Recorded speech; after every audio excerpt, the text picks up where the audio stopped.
Sir ನೀವು ಅವತ್ತು stage ಮೇಲೆ ಹೇಳಿದ ಒಂದು ಮಾತಿನಿಂದ ಈಗ ಇಂಡಸ್ಟ್ರಿ ಕೂಡ ಪ್ರಶ್ನೆ ಕೇಳಬೇಕು. ಈಗ ಅವತ್ತಿಗೆ ನಾನು ಏನ್ ಮಾತಾಡಿದೆ, ಸಾಕಷ್ಟು ಮಾಧ್ಯಮದಲ್ಲೂ ಅದ್ರ ಬಗ್ಗೆ ಚರ್ಚೆ ಆಯ್ತು, ಮಾತಾಡ್ಬೇಕಿತ್ತು, ಮಾತಾಡಬಾರ್ದಿತ್ತು. ಕರೆಕ್ಟ್, ನಾನು ಯಾರಿಗೂ ಪ್ರವೋಕ್ ಮಾಡಕ್ಕಲ್ಲ. ಇವತ್ತಿಗೆ ನಾನು ಮಾತಾಡಿದ್ ಕರೆಕ್ಟ್ ಅನ್ಸುತ್ತಾ ನಿಮ್ಗೆ? ಇವತ್ತು ಇಡೀ ಇಂಡಸ್ಟ್ರಿ ಮಾತಾಡಿದಕ್ಕೆ ಅರ್ಥ ಇತ್ತು ಅನ್ಸುತ್ತಾ? ನಾನು ಹೇಳಿದೆ ಒಂದು ಇದೇ ಸ್ಟಾರ್ಟ್ ಆಗ್ತಾ ಇದೆ, ಒಂದು ಎದ್ದೇಳ್ತಾ ಇದೆ, ಯುದ್ಧ ಅಂತಂದೆ. ಏನ್ ತಪ್ಪು ಹೇಳಿದೆ? ಇದು ಪೈರಸಿ ಮಾಡಿದ್ರೆ ನನ್ನ ಸಿನಿಮಾ ವಿರುದ್ಧ ಒಂದು ಯುದ್ಧ ಘೋಷಿಸಿದ್ದಾರೆ ಕೆಲವರು. ಪೈರಸಿನ ಸರ್, ಯಾಕಂದ್ರೆ ನಿನ್ನೆ ಜಗ್ಗೇಶ್ ಅವರು ಕೂಡ ಪೈರಸಿ ಹೆಸರಲ್ಲಿ ಒಂದು ಯುದ್ಧ ಘೋಷಿಸಿದ್ದಾರೆ ಸರ್ ನನ್ನ ಸಿನಿಮಾದ ಮೇಲೆ. ನಾನು ಅದನ್ನೇ ಹೇಳಕ್ ಹೋಗಿ ಯಾವ ದುರಂಕಾರದಲ್ಲಿ ಮಾತಾಡ್ದಲ್ಲ. ಬಟ್ ನಾನು ಏನ್ ಮಾತಾಡ್ತಾ ಇದೀನಿ ನನಗೆ ಗೊತ್ತಿತ್ತು. ಆಯ್ತು, ನಿಮ್ಗಳ ಮುಂದೆ ಕುತ್ಕೊಂಡು ಮಾತಾಡ್ಬೇಕು, ಅದಕ್ಕೆ ವಿವರಣೆ ಕೊಡ್ಬೇಕಿತ್ತು. ಮಾಧ್ಯಮದವ್ರ ಸ್ನೇಹಿತರ ನೀವ್ ಕೇಳಿದ್ರಿ ಅಂತ ಉತ್ತರ ಕೊಟ್ಟೆ, ಯಾರಿಗೂ ಉತ್ತರ ಕೊಡೋಕೆ ರೆಡಿ ಇರಲಿಲ್ಲ ಅನ್ನೋ ಕಾಣ್ತಾ. ಈಗ ನಾನೇನ್ ಹೇಳಿದೆ ಅವತ್ತು ಸ್ಟೇಜ್ ಮೇಲೆ, 25ಕ್ಕೆ ನನ್ನ ಬಿಡುಗಡೆ ಆಗುತ್ತೆ ಅಂದ್ರೆ ಅವತ್ತೇ ಪ್ರಾರಂಭ ಆಗುತ್ತೆ ನೋಡಿ ಅಂತ ಹೇಳಿದ್ದಾರೆ. ಇದೇ ತರ ನೋಡಿದ್ರಲ್ಲ ಆಗುತ್ತೆ.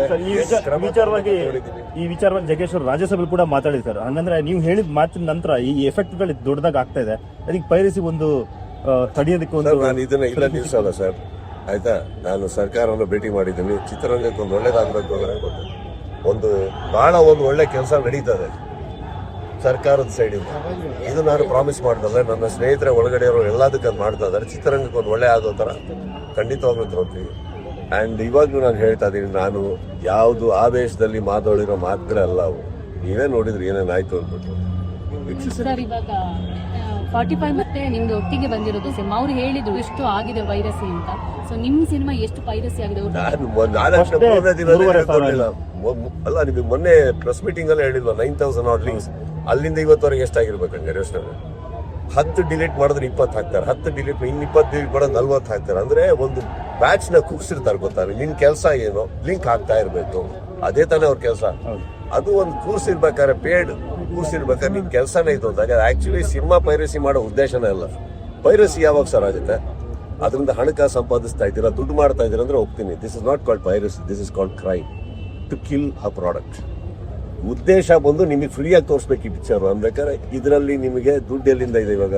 ಓಕೆ, ನಿಮಗೆ ಡೌನ್ಲೋಡ್ ಮಾಡೋದ್ಬೇಕಾದ್ರೆ ಒಂದು 10 ರೂಪಾಯಿ ಹಾಕಿ, 20 ರೂಪಾಯಿ ಹಾಕಿ, 30 ರೂಪಾಯಿ ಕೊಟ್ಟು ಡೌನ್ಲೋಡ್ ಮಾಡಿದ್ರೆ ಹೋಗ್ತೀನಿ. ಇತ್ತಲ್ಲಿ ಏನಿಲ್ಲ, ಒಂದಕ್ಕೆ ಪಿಕ್ಚರ್ ನೋಡಿ ಅನ್ಬೇಕಾದ್ರೆ this is it kind of a war declared against the film. Yes correct. Will get to the roots. Sir, theatre ಅವರೇ ಶಾಮೀಲ್ ಆಗಿದ್ದಾರೆ ಅಂತ ಒಂದಿಷ್ಟು ಸುದ್ದಿಗಳು ಹರಿದಾಡ್ತಾ ಇದೆ. ಏನ್ ಗೊತ್ತಮ್ಮ, ಇವಾಗ ಫಸ್ಟ್ ಆಫ್ ಆಲ್ ಹೇಳ್ತೀನಿ ಕೇಳಿ, ಬುಡಕ್ಕೆ ಹೋಗೋಣ.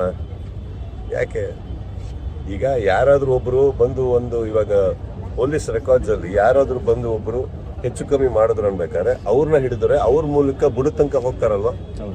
ಕರೆಕ್ಟ್, ಬುಡ ತನಕ ಹೋಗ್ತಾರೆ. ಬುಡ ತನಕ ಹೋಗಿ ಬಿಡಲ್ಲ sir. 2 back to back hit cinema, 2 combination ಇದೆ ಸರ್ ಜೊತೆಗೆ. ಐ ಥಿಂಕ್ ಈ ಮತ್ತೊಂದು ಟ್ರೆಂಡ್ ಶುರು ಆಗಿದೆ ಸರ್ ಮೊನ್ನೆಯಿಂದ. ಜುಲೈಗೆ ಒಂದು ಸಿನಿಮಾ ಮತ್ತೆ ಡಿಸೆಂಬರ್ಗೆ ಒಂದು ಸಿನಿಮಾ ಸುದೀಪ್ ಕಡೆಯಿಂದ ಬರುತ್ತೆ ನಿಮ್ಮ ಬಗ್ಗೆ ಏನು ಇದೆ ಸರ್? ಇವಾಗ ನಮ್ಮ ಸಿನಿಮಾ ಬಿಟ್ಟು ನನಗೆ ಏನು ಬೇರೆ ಮಾಡಕ್ಕೆ ಬರುತ್ತೆ ವಿಷಯ ನೀವು ಹೇಳಿ. I don't know to do anything else apart from cinema. Will do our best. There are lot of other people who are coming forward. ಇವಾಗ ಒಳ್ಳೊಳ್ಳೆ ಕತೆ ಬರ್ಕೊಂಡು ಯಾರೆಲ್ಲ ಆಗಿದೆ. ಇವಾಗ ಇನ್ನೊಂದು ರೆಡಿ ಆಗ್ತಾ ಇದೆ.